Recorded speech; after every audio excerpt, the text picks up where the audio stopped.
สบายดีน้องนักเรียนนักศึกษาผู้ที่มักเรียนภาษาอังกฤษเนาะมื้อนี้ดีใจที่ได้มาพบกับพ่อน้องและอาจารย์ชื่ออาจารย์ยงมื้อนี้พ่อจะมาเรียนเกี่ยวกับคำว่าตัวสะกดผสมซึ่งว่าตัวสะกดผสมนี่อยู่ในภาษาลาวจะบ่มีเนาะแต่ว่าภาษาอังกฤษจะมีแล้วสองตัวสะกดที่หลังสุดนี่ที่อาจารย์วางเป็นสีแดงนี่นะทาสีแดงนี่เป็นมันจะเป็นตัวสะกดของแต่ละคำแล้ววันนี้พอเราจะมาเบิ่งว่าแต่ละคำนั้นมันเป็นจังได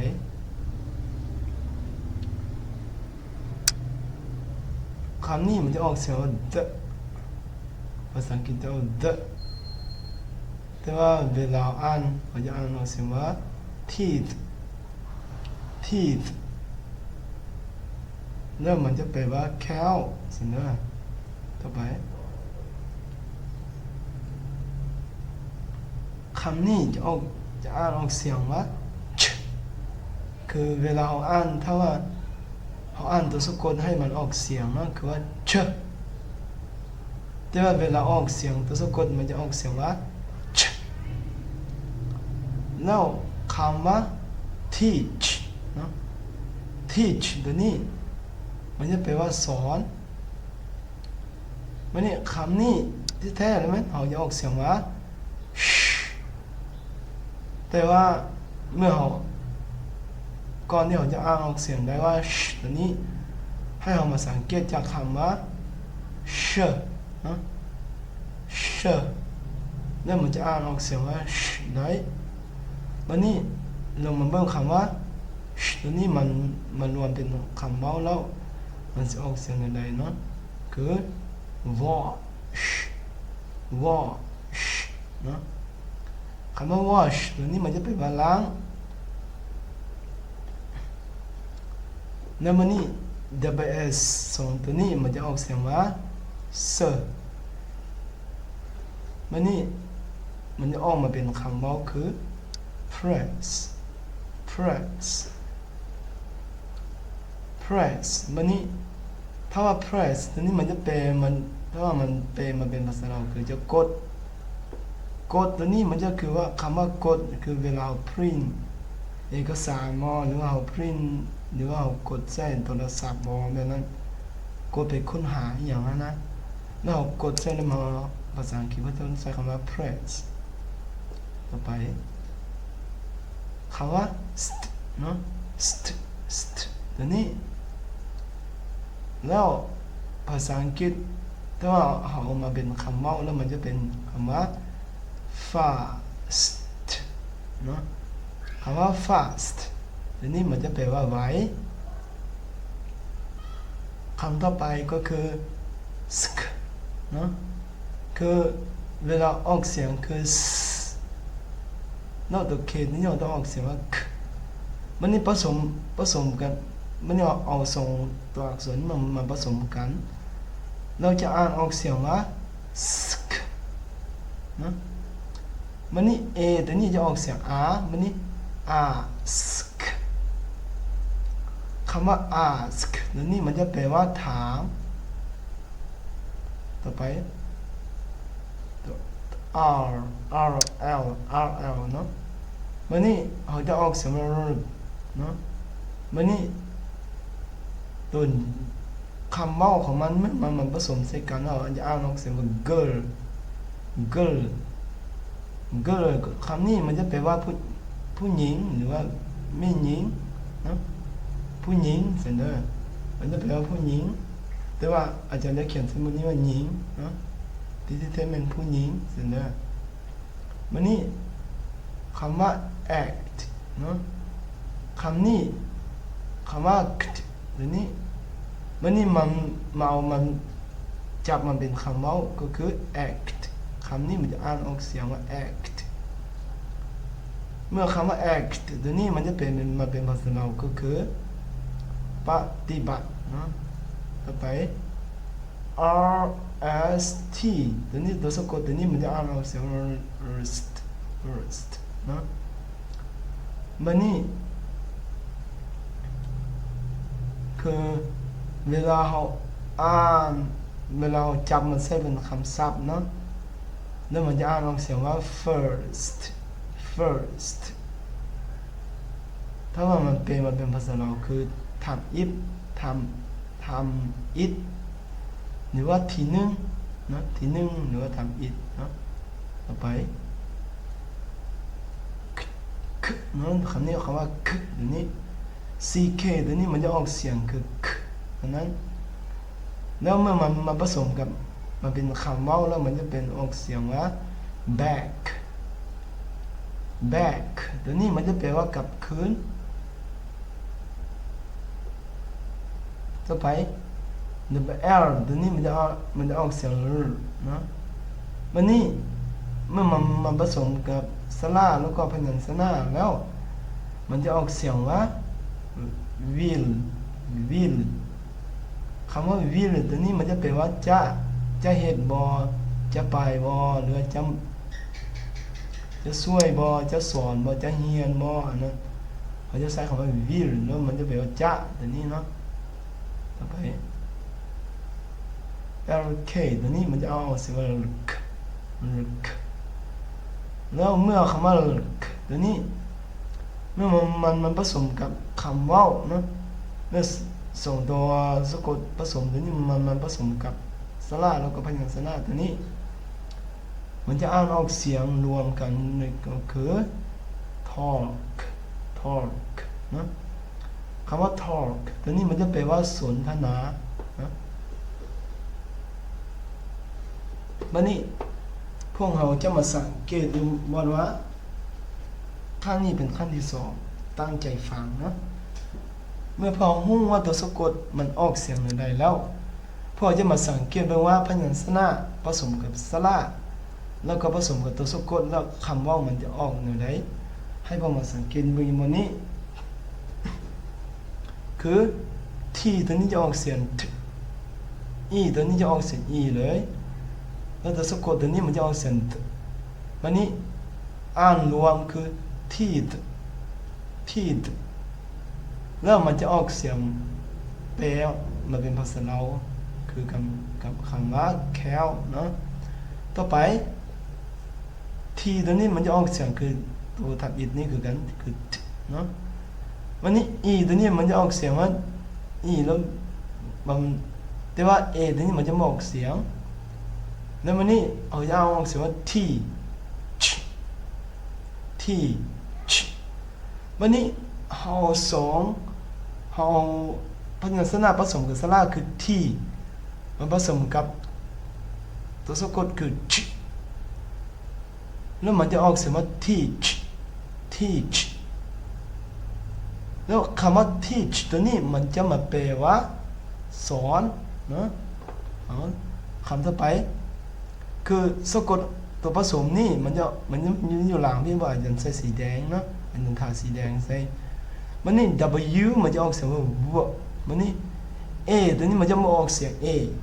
แล้วคลิปวิดีโอต่อไปเราจะสิบอกว่าย้อนหยังมันจะเป็นสั้นๆย้อนหยังมันจะเป็นสั้นๆเนาะคือ A ตัวนี้มันจะออกเสียง อแล้วมันนี่ W มันจะออกเสียง w มันนี่เขาจะอ่านออกเสียงคือตัว w เนาะคือ wash คือ มันนี่มันรวมกับตัวสะกดแล้วมันจะออกเสียงว่า ได้ยินบ่มันนี่ให้พวกน้องนักเรียนให้พวกน้องเว้นไปสังเกตมันว่า W O แล้วก็ W O แล้วก็มันจะออกเสียงว่า W มันนี่มันผสมกับตัวสะกดออกเสียงแล้วมันจะออกเสียงว่า wash นะเมื่อสองคำนี้มาผสมใส่กันแล้วมันจะออกเสียงนั้นเอาต่อไปตัวสะกดผสมคือ s 2 ตัวผสมใส่กันมันก็ต้องออกเสียง s คือกัน แต่ว่าเสียงตัวนี้มันจะเหงานิดนึงนะก็อาจจะเห็นได้เสียงตัวนี้ชัดเจนกว่านิดนึงคือนะต่อไป PR ตัวนี้เราจะออกเสียงว่า pr มัน pr แล้วเสียง E ตัวนี้มันจะออกเสียง A คือ pray นะมันนี่เสียงตัวนี้มันนี่มันผสมใส่กัน pray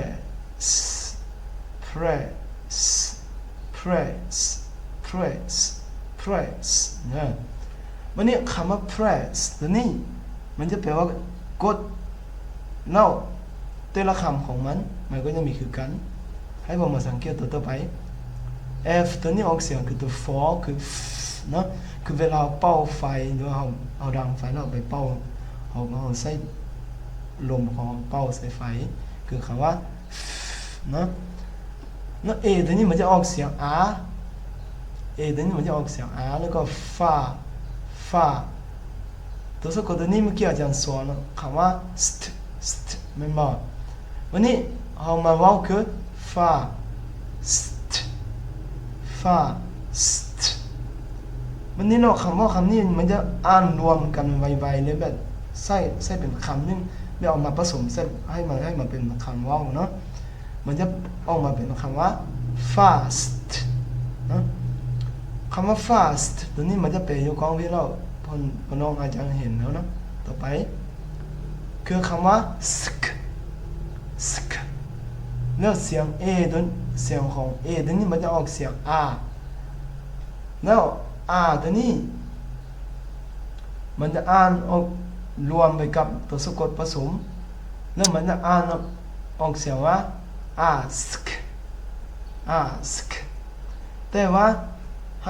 ห้พน้องจื้อคำว่ามีคำว่าบางคนจะออกเสียง ask เสียง A ตัวนี้มันก็จะออกเสียง A แต่ว่าเสียงที่แท้จริงมันออกเสียง R คือคำว่า ask บางคนถึงแม้เราจะออกเสียง ask ก็ต้องเมื่อว่าให้คนท่านเข้าใจว่าเขาจะเน้นใส่ตัวสัญญาณตัวอักษรนะคือตัวอักษร A ตัวนี้แล้วเขาจะออกเสียงว่า ask ก็ต้องเมื่อว่า A เสียง A ตัวนี้มันก็จะเป็นเสียง A แต่ที่แท้จริงแล้วเสียง A ตัวนี้มันจะเป็นเสียง R แล้วเสียงสระ R เนาะแล้วมันจะออกเสียงว่า ask มันนี่เขาบอกไวๆก็คือ ask นะต่อไป R and L มันนี่ R and L ตัวนี้มันออกเสียง R เนาะคือเวลาเรามาอ่านคือ G ตัวนี้ออกเสียงกอมันมา G ตัวนี้มาเปรียบเทียบกับภาษาเราแล้วมันจะออกเสียงโกถ้าว่าผู้ใดเขาเข้าใจแล้วกลับคืนไปเบิ่งคลิปวิดีโอคลิปถัดอีกเนาะก็คือคลิปคำว่าพยัญชนะเดียวเนาะให้ไปเรียนจากวิดีโอตัวนั้นแล้วเกี่ยวเข้ามาตัวนี้ก็ได้เด้อคือ G ตัวนี้จะออกเสียงคือกอคำว่ากอแล้ว I เด้ออกเสียงนั่นละ I จะออกเสียงสระเนาะ I จะออกเสียงสระมันนี่ G กับตัวนี้จะออกเสียงเกแล้ว R and L มันจะออกเสียง R แล้วมันนี่ girl ตัวเมื่อคำว่า ตัวนี้อะไรมันจึงมันจึงต้องออกเสียงคำว่า ตัวนี้มาใส่แล้วคนทำเจ้าของภาษาจะออกจึงว่าออกเสียงคำว่า girl นะเจ้าของภาษามันจะออกเสียงว่า girl ตัวนี้แล้วมันจะแปลว่าผู้หญิงนะต่อไปผู้หญิงแต่อาจารย์เขียนนี่มันหญิงแต่ที่แท้เป็นผู้หญิงเด้อต่อไปคำว่า act นะต่อไปคำว่า มันได้เดี๋ยวใดคือ C ตัวนี้มันจะออกเสียงว่า k แล้ว T ตัวนี้จะออกเสียง t มันนี่ act มันนี่ A ตัวนี้มันจะออกเสียง A อยู่แล้วมันนี่นะให้พอมาสังเกตดูว่า A ตัวนี้มันจะออกเสียง A แล้วเวลาจะเอาว่า A act นะแล้วมันจะออกเสียงคำว่า act แต่ว่าเสียง a ตัวนี้มันจะไม่ออกเสียง a มันจะออกเสียง น้องมันไม่ a แต่ว่าไม่ มีบางคนอาจจะบอกว่าเสียงสระ a แล้วก็เสียงสระ a น้องเป็นอะไรแต่ว่าส่งเสียงนี่มันจะแตกต่างกันคือ a แล้วก็ a เนาะเสียงของภาษาอังกฤษเนาะอันนี้ต่อไป ตัวนี้ถือว่ามันจะเป็น a แต่ว่ามันจะออกเสียงไม่ เนาะแล้ววันนี้มาผสมกับตัวสะกดผสมแล้วมันนี่ตัวสะกดผสมนั้นมันจะออกเสียงว่าแล้วมันจะมาอ่านออกเสียงว่า act เนาะวันนี้คำว่า act ตัวนี้ให้พ่อหลานหรือให้พ่อน้องไปสังเกตเบิ่งตัวอยู่กล้องเพวันนี้คำว่า rest เนาะก็คือเวลาเราอ่านออกเสียง rest ตัวนี้ก็คือเวลาเราอ่านออกเสียง f ตัวนี้มันจะออกเสียงคือตัว for แล้ว i ตัวนี้มันก็จะออกเสียงคือตัวคือสระเนาะวันนี้ถึงแม้ว่าพยัญชนะมันจะออกเสียงตัว for แล้วก็มันนี่ fur ถ้าว่ามันมีตัวสะกดแล้วมันจะออกเสียงว่า fur แล้วคำว่า fur ตัวนี้เมื่อมันมาผสมกับตัวสะกดแล้วจะอ่านออกเสียงว่า first นะก่อนที่เราจะอ่านออกเสียงได้มา first ตัวนี้มันจะต้องเบิ่งอยู่บนว่ามันนี้นี่ s fur แล้วก็ first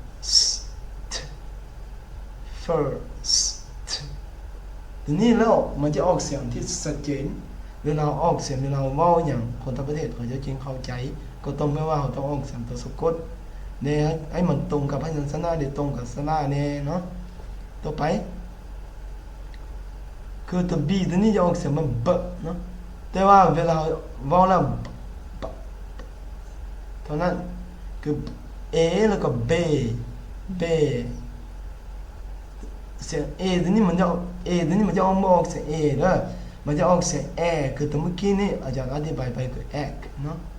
คือ act ตัวนี้ เนาะแล้วมัน b bear มันนี่ใส่คำว่าเนาะเขาจะอ่านออกเสียงได้ว่า back คือคำว่า back ตัวนี้มันจะแปลว่ากลับคืนแล้วมันก็จะเป็นหลังมันจะแปลว่าหลังอีกเด้อ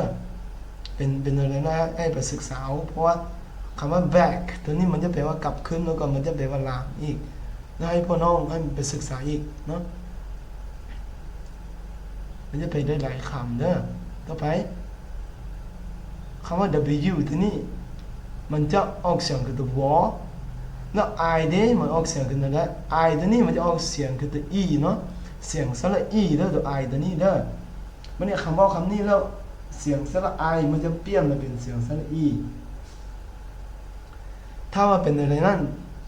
ให้ติดตามอาจารย์แล้วอาจารย์สิโพสออกมาแล้วอาจารย์สิแนะนำว่าย้อนหยัง